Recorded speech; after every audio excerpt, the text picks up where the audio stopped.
Happy holidays, Ethan Allen students. Mrs. Gurney's here, and I just thought I would read you my very favorite Christmas book.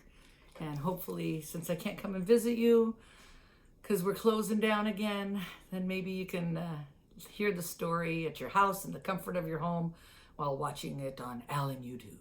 So let me read to you The Polar Express. It's written by Chris Van Allsburg. And here is his autograph. Woo!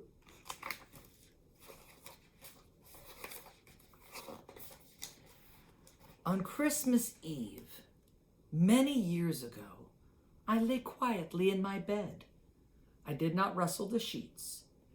I was listening for a sound a friend had told me I would never hear. The ringing bells of Santa's sleigh. There is no Santa, my friend had insisted, but I knew he was wrong. Late that night, I did hear sounds, though not of ringing bells. From outside, the sounds of hissing steam and squeaking metal. I looked through my window and saw a train standing perfectly still in front of my house.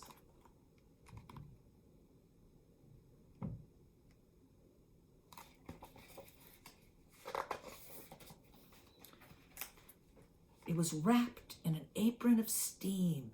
Snowflakes fell lightly around it.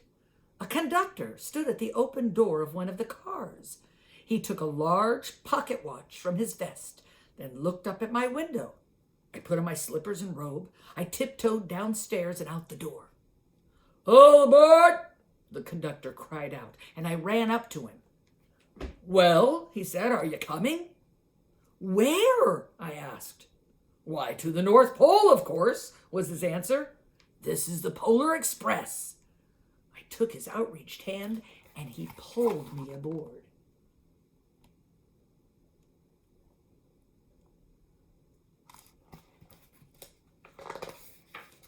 The train was filled with other children, all of them in their pajamas and nightgowns. We sang Christmas carols and ate candies with nougat centers as white as snow. We drank hot cocoa as thick and rich as melted chocolate bars. Outside, the lights of the towns and villages flickered in the distance as the Polar Express raced northward.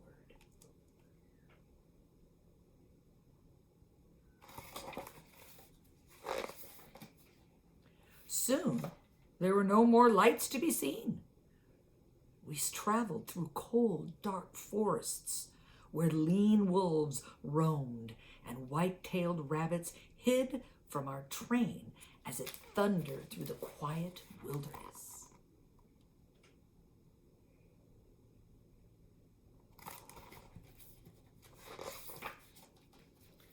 We climbed mountains so high it seemed as if we would scrape the moon.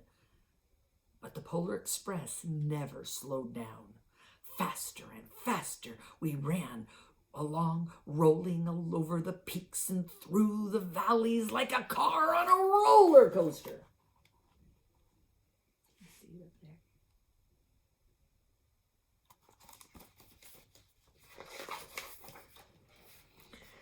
The mountains turned to hills, the hills to snow-covered plains. We crossed a barren desert of ice, the great polar ice cap. Lights appeared in the distance.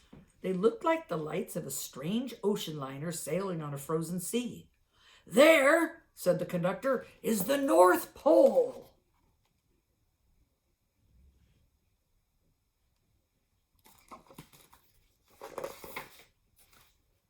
The North Pole. It was a huge city standing alone at the top of the world, filled with factories where every Christmas toy was made. At first, we saw no elves. "They are gathering at the center of the city," the conductor told us. "That is where Santa will give the first gift of Christmas." "Who receives the first gift?" we all asked. The conductor answered, "He will choose one of you."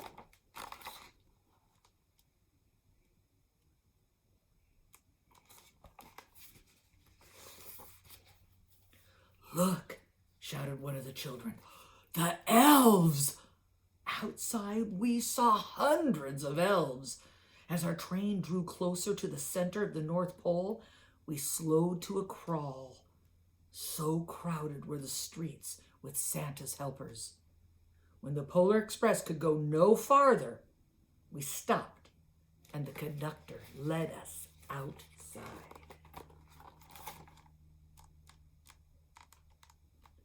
Can you see all the elves?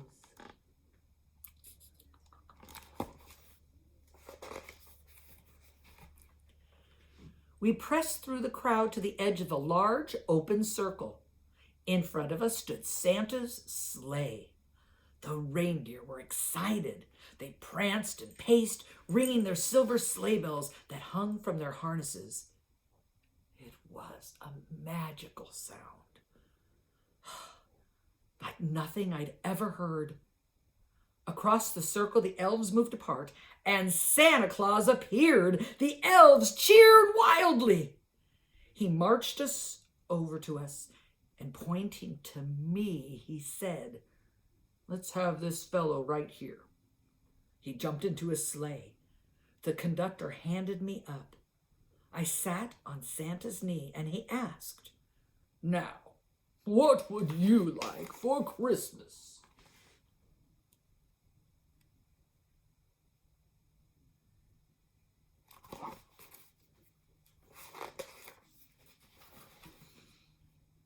I knew that I could have any gift I could imagine. But the thing I wanted most for Christmas was not inside Santa's giant bag. What I wanted more than anything was one silver bell from Santa's sleigh.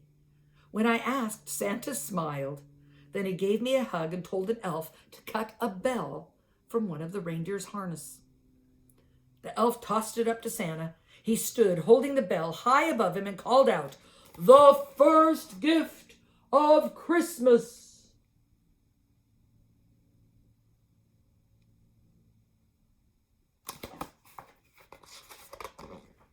A clock struck midnight as the elves roared their approval. Santa handed the bell to me and I put it in my bathrobe pocket. The conductor helped me down from the sleigh. Santa shouted out his reindeers' names and cracked the whip. His team charged forward and climbed into the air. Santa circled once above us, then disappeared into the cold, dark, polar sky.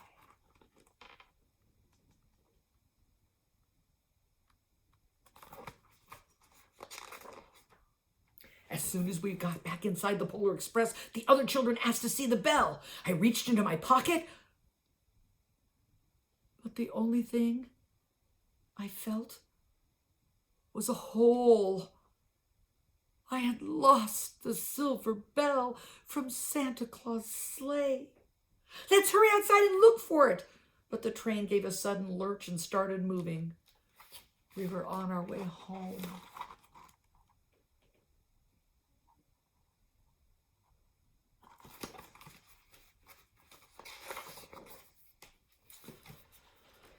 It broke my heart to lose the bell.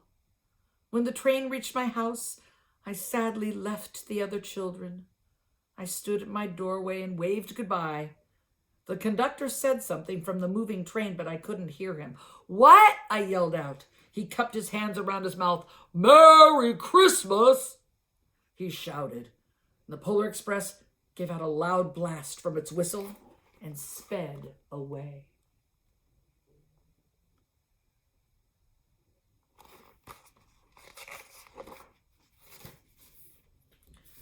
On Christmas morning, my little sister Sarah and I opened our presents. When it looked as if everything had been unwrapped, Sarah found one last small box behind the tree. It had my name on it. Inside was the silver bell, and there was a note. "Found this on the seat of my sleigh. Fix that hole in your pocket. Signed, Mr. C." I shook the bell. It made the most beautiful sound my sister and I had ever heard. But my mother said, "Oh, that's too bad." "Yes," said my father, "it's broken." When I'd shaken the bell, my parents had not heard a sound.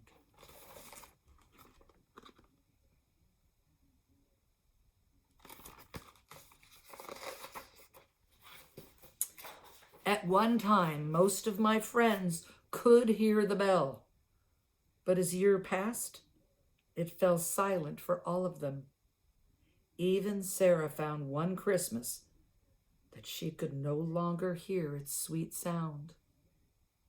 Though I've grown old, the bell still rings for me, as it does for all who truly believe.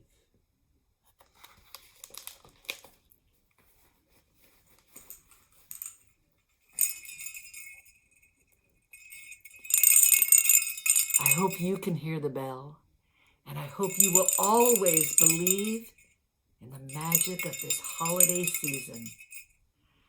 Merry Christmas to everyone, and have a wonderful new year. 2021, I hope, will be so much better than 2020. Thanks, everyone. Love you all. Bye-bye.